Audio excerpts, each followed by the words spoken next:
the left side, the right brain, more carrots, don't tear it. Photographs don't always come.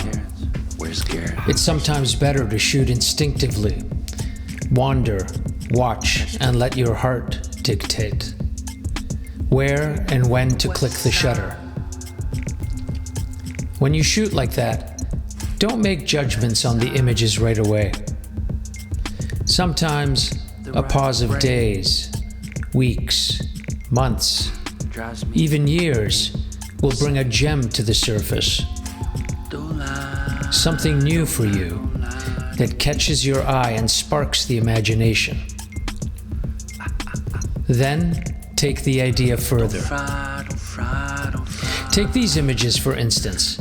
Shot in Atlanta, Georgia from my hotel balcony. I saw this light, then looked down. Something about the angle I was viewing from and the time of day. Late afternoon sun brings drama and shadows to a scene. I watched people pass. So back in Toronto a few months ago, I made these images and sequenced them together.